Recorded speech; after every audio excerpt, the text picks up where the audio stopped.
What cup size did I ask for? I asked for like between a B and a C. I know a B is so small, but I do not care. Like, I've been there, done that.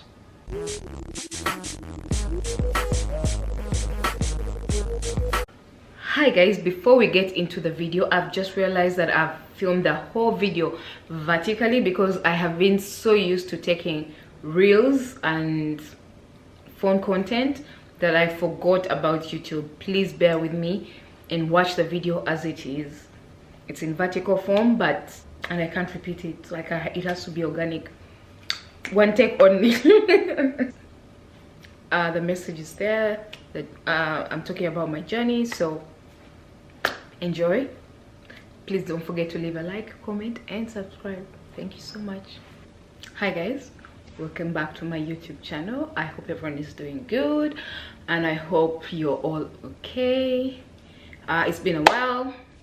I haven't been on here for a while. That's what I always say because I take so long to upload, but I try to be consistent. It just doesn't happen for YouTube. I'm more constant on Instagram, so you can check me out there. Check out my reels, check out how I'm growing. Thank you guys for the love. I really appreciate it. I appreciate your support on all platforms.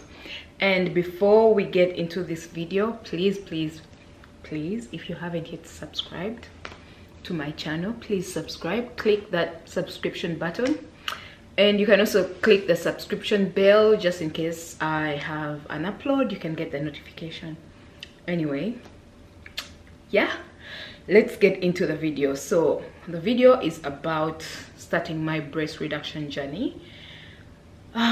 Okay, so I decided to actually film this today because I'm wearing a top. As you can see, I'll show you later on, a top, one of those tops that makes my boobs look like in your face.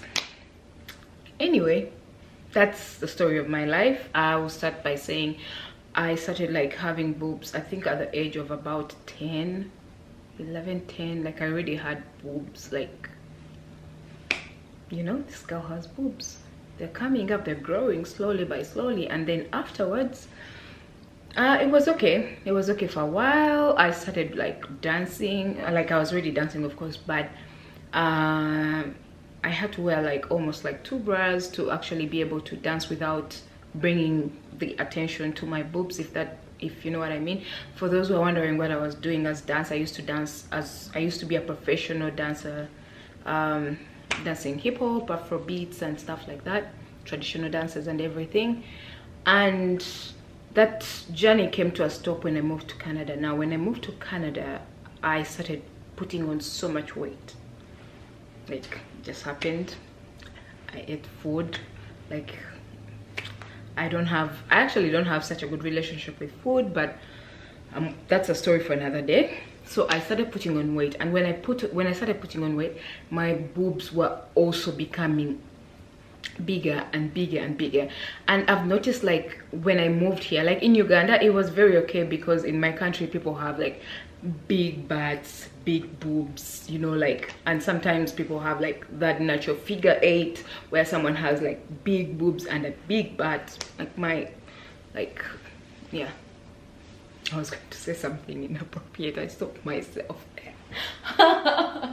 Anyway, so in Uganda it was never an issue. No one ever brought it up to my attention that, oh, you know, like, you're looking like out of, you know, the, what is it, you're like basically the odd man out. No, it wasn't like that because I could easily blend in, even with my friends, or even when I was hanging around with people who had, like, you know, like small boobs, mediocre boobs, pimple boobs. Like, you know, like, no one would be out in your face trying to make you feel so bad about your body and stuff like that, because they have already seen people like around that have big boobs. Like in Uganda, we have people who are called beledene, like their boobs can be like from here to there, and people usually go on living with that. But being exposed like to other countries, other standards of living out there, and also being exposed to like the Western life where everything has a solution,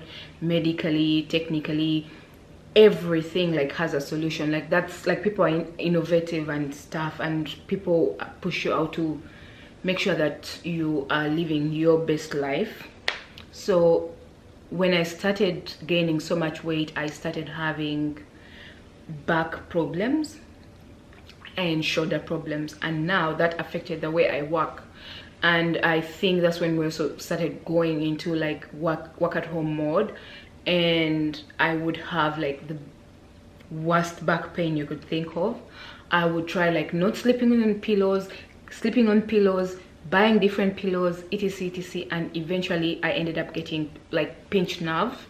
And that is because like my posture was really badly damaged, because I was trying to match up all the time. I was trying to match up with the weight that's on my chest. So I would be like trying to put my head down like this, my shoulders down like this. So eventually I ended up getting a pinched nerve. There's a video that I uploaded last year where I was explaining that. I don't know if it was last year or the other year, because I have been in the hospital twice because of something like that, like where they say your spine is now having an issue because you pinched a nerve, like you need to go to physiotherapy. So I would pay for physio, go and do exercises to make sure that, you know, I clear out that area. But you can't keep having the same thing happen and happen again. Eventually you'll have like chronic, I don't know if there's anything called chronic pinched nerve, but you'll have something that's constantly there, right? So I went to see the doctor. They gave me all my options. I told them, why am I having this, why am I having that? And the doctor pointed out it could be because you have a big chest, like, you know, like a big bust, right? And that bust doesn't necessarily match my body frame, etc. But before going into that, let me take you guys back a little while. So when I moved to Canada, like I wasn't like I told you, I wasn't like so self-conscious about myself, like how I look and like my body, my boobs in proportion to my body. I was just like, I'm fine, I'm cool, like my boobs are great. I have nothing wrong with them. Even right now, like I love them, my guy likes them. Like that's too much information, but hey. So what did I do? So there's a friend of mine who would actually all the time like point it out. Like I wasn't like thinking about it before, but there's a friend of mine who would always point it out, like, whoa, you really have big boobs. And I think like some people, like when I used to meet some people who would give such weird compliments, it would be like a good compliment, but with this person you could tell it's more like you need to do something about it, you know, like that kind of feeling, but in a trying to frame it like in a friendly way. But you could tell, like, and all the time, like it became like a habit. Like every time you meet this person, they would point that out, and you'll be like, okay, now it got into me. Like, trust me, we're all human beings, and some things, like much as you say, oh, away with the negativity, etc, etc, my body, my choice, somehow, somewhere, you're going to get that person who is going to talk stuff about you, and it's going to get to you and affect you. So I started looking at it, like every time I'll put on a top, I'm like, yeah, maybe they are really big, maybe, you know, like trying to create doubt in yourself. And it eventually happened, it worked. So I go to the doctor, I say, do you think I have this problem because of this and this? Like, yeah, that could be an issue. Like here in Canada, we treat it, it's actually covered under medical insurance if you want to have a reduction, because that's actually considered a health problem. And because it was also affecting my work, like I would take time off work because I have to actually be resting. Like the physiotherapist would tell me, don't do anything, no laptop, nothing. So I would be calling in sick for work because I've gotten like a problem with my neck, problem with my shoulders, because I'm like, I need to relax them, right? So when they offered me the options of, you know what, you can actually have your breasts reduced to a size that's proportionate to your body and to a size probably that you want, we can do a breast reduction and a breast lift. And I was just like, that sounds really interesting. But you know, coming from a conservative family, not conservative family, my family isn't conservative at all, but coming from a conservative culture, and when I say that, I mean Ugandans in general, or even just some Africans in general, people don't want to go and have enhancements done or anything surgery related that's not like, you're not on deathbed that you need surgery. Like, why would you want to do that to yourself? Why do you want to do that to your body? So when I told my mom was like, don't you dare. Tugeza nochikola bannange gwe tolaba abantu nti babeerawo, gwe tulaba abantu be bayita beredde nga bye balina amabeere amanene okusingako, gwe lwaki oyagala kubeera bwotyo? Yeah, for my friends who don't understand Luganda, I have put subtitles for you, but in general, that's what she was saying. So I said, Mommy, you will come around eventually. That's what we do in our family. Like, if someone argues with you, we just know you will come around eventually. Like, we'll convince you to come around. Anyway, so I told my mom, Mommy, it's really time, and she's like, you're becoming so westernized, stuff like that. But then eventually she came around, and she's supportive, but of course she's not like holding a flag like, yeah, go ahead and do it. No. Anyway, so this Wednesday I had my first pre-op with a doctor, a discussion with a doctor, trying to see what's the way forward, how is my health before the operation, what is my weight before the operation, am I taking any medicine? And then they also gave me a surgical bra, a post-op surgical bra or something like that. Like the things I saw around YouTube, you know, like how before you go into like a big operation, something big in your life, you first Google things around, you first see who did this, who did that. And there's so many videos on TikTok, there's so many videos on YouTube just talking about breast reduction, right?